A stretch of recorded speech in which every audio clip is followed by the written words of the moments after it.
Бешинчи бөлүк. Ишендирүү. Мага белгилүү ой жүгүртүү амалдарынын ичинен мээге таасир берүүгө жарактуусу бул эң эле жөнөкөй ишендирүү. Бул кылымдардан кылымга, диний окууларда, магияда сыйынуу жана мантия түрүндө колдонулуп келе жатат.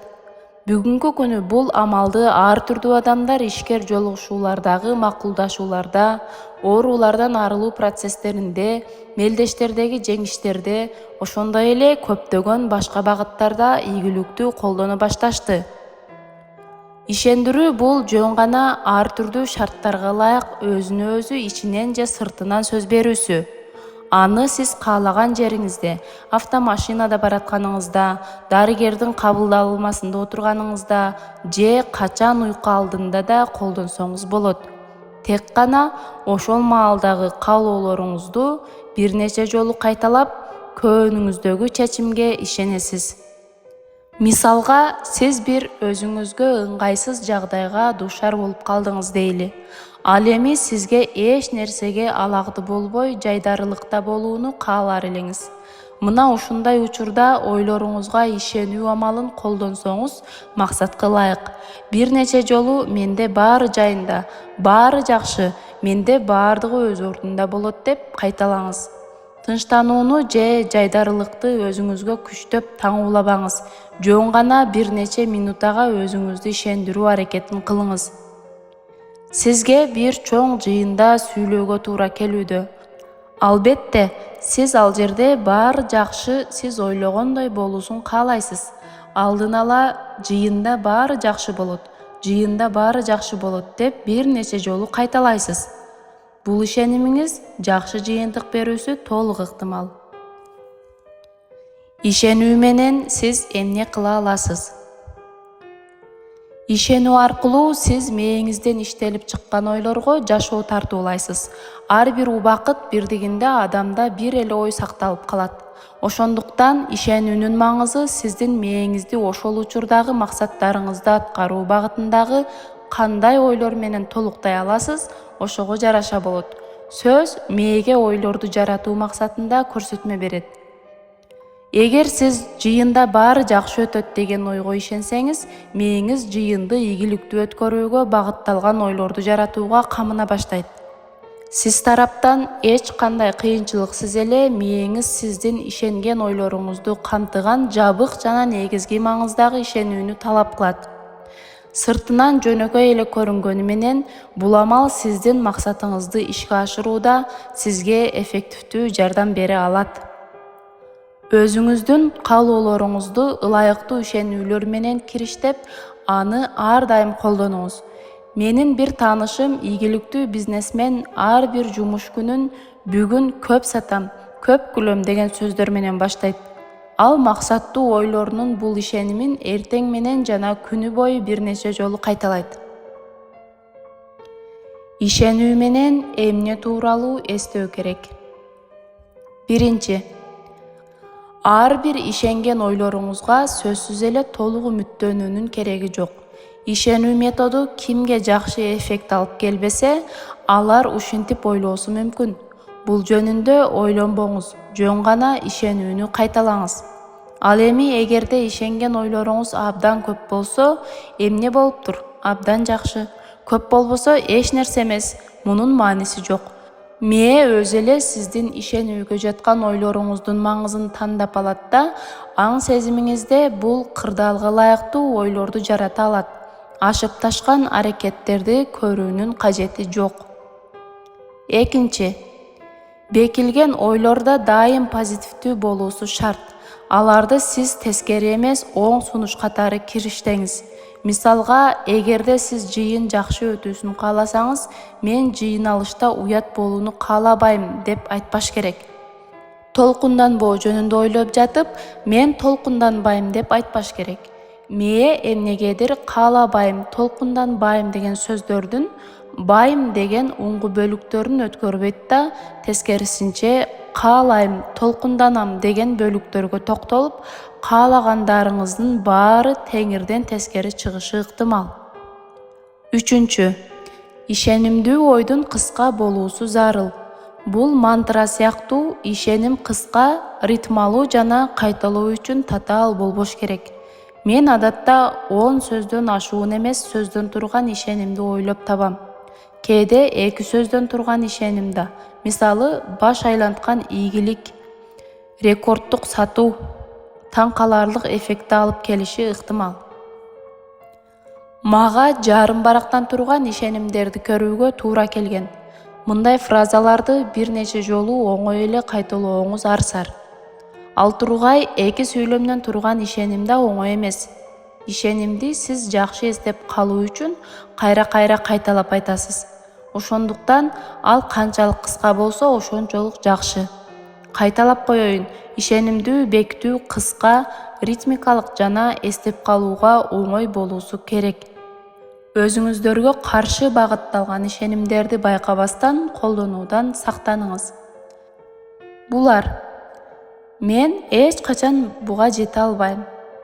Мен муну эч качан жасай албайм. Бул мүмкүн эмес. Мен кулап калам. Мен адамдар менен сүйлөшүүнү билбейм. Мен ката кетирип жатканымды билем. Мен ар дайым уттуруп коем. Элдер өзүнөн өзү эле байкоосуздан ушул сыяктуу ишенимдерди колдонушу мүмкүн. Алардан мүмкүн болушунча качыңыз. Мен жакында эле лекциялар менен эл кыдырып жүргөндө эмне болгонун айткым келет. Менин жолугушууларым жарымынан өтүп калганда лекцияларымдын расписаниесине көз салып, кийинки айдагы пландарымды көрүп, өз көзүмө өзүм ишенген жокмун. Ар кайсы шаарларда өткөрүлүүчү лекцияларым биринин аркасынан бири кээ бир күндөрү ал тургай бир нече жолудан болуп чыкты. Кийинки ай мен үчүн өтө оор болоору тууралуу ойлой баштадым. Ооба, так ушуну ишеним менен кийинки ай мен үчүн абдан оор болот деп ойлоп баштадым. Кийинки 2 жума мен үчүн абдан оор болуп келе жаткан айдын башталышын күтүү өтө кыйынга турду. Мен мындай расписаниени түзгөн адамды каргап турдум. Ошондо токтой түшүп, өзүмө өзүм күлдүм.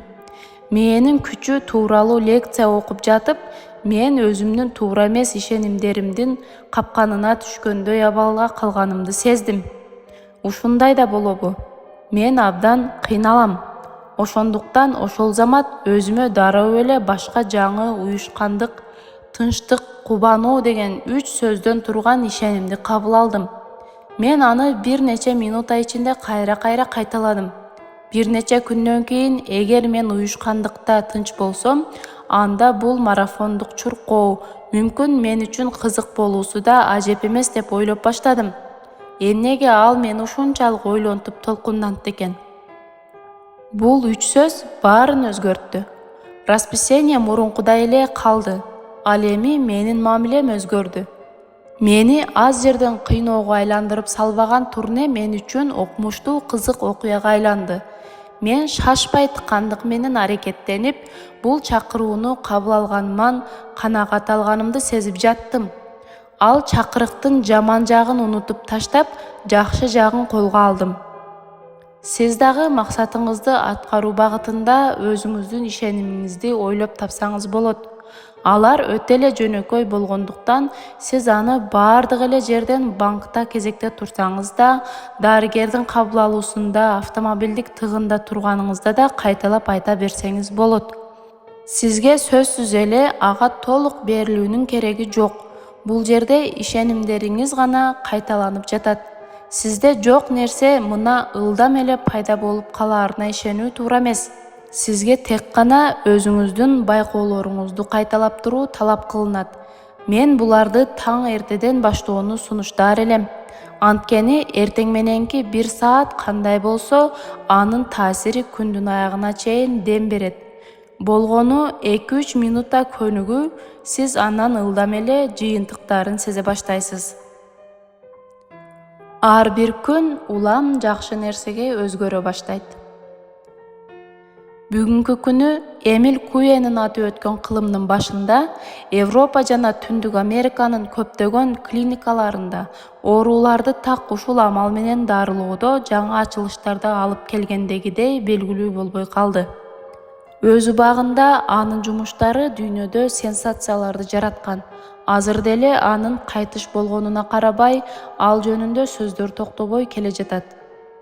Куе өзүнүн принциптери күнүгө эртең менен кечинде жөнөкөй эле ишенимдерди кайталап, өзүлөрүнө багыт бергенден ылдам айыга башташкандарын байкаган. Ал эми пациенттерине мен күндөн күнгө өзүмдү жакшы сезе баштадым деген гана ишенүүнү кайталоону үйрөткөн. 2 минута эртең менен 2 минута кечинде болгону мунун эффекти ушунчалык жакшы жыйынтыктарды берген. Бул тууралуу Куе ал тургай бир нече китеп жазып, адамдын өзүн өзү ишендирүүсү менен иштөөнүн ден соолукту айыктыруу багытындагы жакшы таасири жөнүндө бүт дүйнөдөгү адамдарды окута баштаган. Куенин ишенүүлөрү оорулуулардын мээсин күндөн күнгө ага жакшы болуп келатканына багытталган. Анын амалы менен айыга алган миңдеген адамдардын таржымалы документтик түрдө бекитилген. Биздин замандаштарыбыздын ичинен өзүнүн ажайып музыкасы, гумандуу көз карашы жана абдан ачыктыгы менен элесте калган ырчы жана композитор Джон Леннон белгилүү. Леннон өзүнүн магияга жана мээнин күчүнө болгон кызыгуусун эч качан жашырган эмес. Ал аны ырларында да камтыган. Леннон элестетүүнүн жана ишенүүнүн амалдарын жакшы билип жана колдонгон. Баарын менин мээм жаратып жатат деген сөздү көп кайталачу. Ал эми өзүнүн баласы Синага арналган «Жакшы бала» деген ырында «Уйку алдында кайтала секел бала, сеземин жакшы өзүмдү бара-бара» деп ырдайт. Куе сыяктуу эле ал дагы бул түбөлүк чындыкта өз ордун таба алган. Джон Леннондун ырлары бизди өз күчүбүзгө жана мүмкүнчүлүктөрүбүзгө ишенүүгө чакырат. Сен өзүңдү ойлойсуңбу, жылдызмын деп? Абдан туура, мен дагы сени колдойм деп да ырдайт ал.